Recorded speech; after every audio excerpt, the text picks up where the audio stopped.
This spider monkey is an unwitting climate activist. Large fruit eaters such as this one spread the seeds of tropical hardwood trees in their dung, helping to build up forests which absorb carbon dioxide from the atmosphere. And this is just one of perhaps millions of interactions that guarantee a healthy and functioning planet.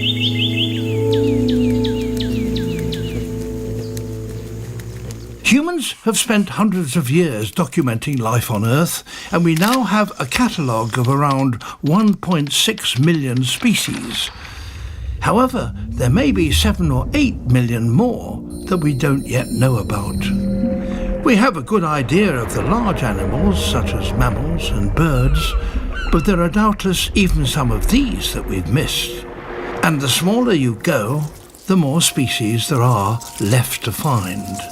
As the human impact on the planet intensifies, scientists fear that many species could be lost before we even discover them.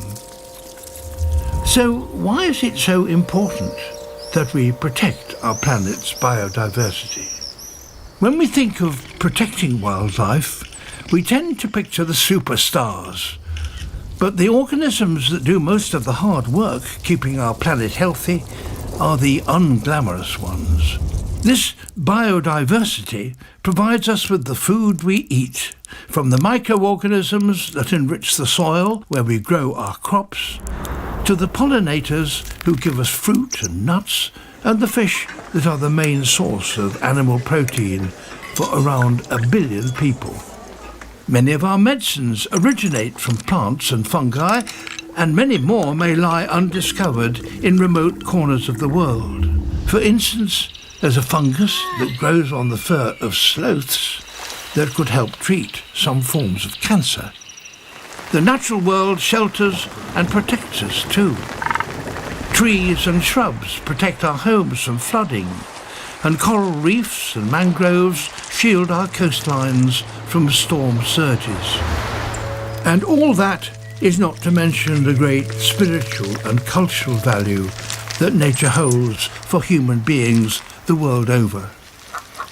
But despite the overwhelming benefits of a healthy planet, many human actions are destroying biodiversity.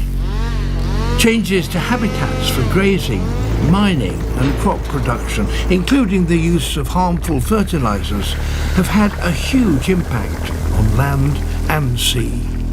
We hunt animals for meat and prize body parts. More than 300 mammal species risk being consumed to extinction. And then there's climate change. This affects the whole world, putting huge pressure on wildlife. In 2016 and 2017, half the corals in the Great Barrier Reef died as a result of the warming of the seas. So, what must we do now to slow down the crisis we are faced with? In addition to cutting our carbon emissions, we must find ways of using land and water that cause the least damage to the environment, leaving enough space for natural habitats to thrive. We must urgently protect the so-called biodiversity hotspots, but equally we should be rebuilding biodiversity wherever and however we can. Sometimes this is as simple as giving plants and animals the space they need to succeed, and sometimes they need hands-on management from humans. In 2020, with the help of reintroduction experts in the south of England, white-stalked chicks hatched for the first time in 600 years. Hands-on management was also critical to restoring the population of mountain gorillas in the Virunga National Park in Central Africa. This included using a proportion of the money raised through tourism to help human communities coexist with their animal neighbours. We must provide pathways for global development that work with rather than against nature, and we need to give the communities affected a seat at the table. The benefits provided by nature are indispensable for making human life both possible and worth living. We need all the riches of our living planet to help us live healthy, happy lives long into the future. Find out more about biodiversity and its importance by visiting our online Q&A. Go to royalsociety.org/biodiversity.